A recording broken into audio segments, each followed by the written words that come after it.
بیماری کرونا باز در میکوبد.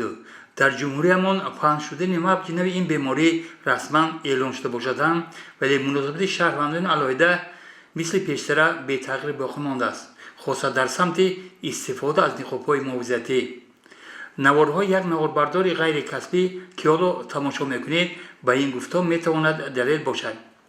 با تکیه به همین نوارها اگر گوییم که 90% مردم امروز یعنی روز جمعه 23 ایول نقاب را استفاده نمی بردند، میتواند دلیل باشد به همین فکر. و از مخصوصا در رستاهای فروش کوچگی یعنی کوچه و پس کوچه های شهر باستانی پنجکین تشویش آور به نظر رسید. به نظر چنین میرسید که گویا خریدار و فروشنده جهت استفاده نبردن نقاب‌های محافظتی با این هم مسابقه داشته باشند.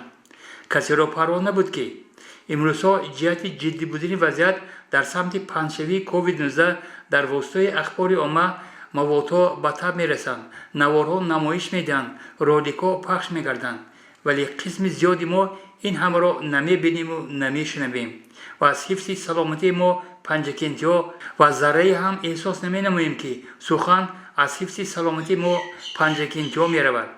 بدتر از آن آوازهای بر دروغ اوید تاثیر ناکفایی واکسن ها میرود و گروه میخواهند اثبات سازند که گویا معرکه واکسیناسیا هنگامی بیش نیست. وضعیت در جاهای جمعیتی خاصه مغازه بازارها بیشتر تشویش آور باقی میماند. اینجا درباره رعایت مسافه اجتماعی حاجت سخن هم نیست، زیرا اکثر فروشگاه ها شباهت با بازار کلابه دارند. با چند نفری که نقاب محافظت نداشتند خواستیم همصحبت شویم و فهمانیم که این رفتارشان میتواند به شرایط کووید 19 مساعدت نماید. از چمچوق ترس ارزان نکار. چنین بود پاسخ آنها و این جواب گمان میکنیم مقال عذر بدتر از گناه را به خاطر میآورد.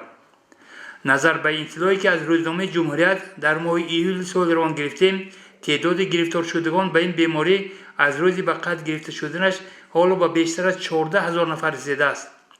درست است که اینجا اشاره هم می‌رود که قسم زیادی آسیب دیدگان شفا یافتند. شاید همینطور هم باشد، ولی معلوم و مشخص نیست که کی شفا می‌بیند و کی جفا.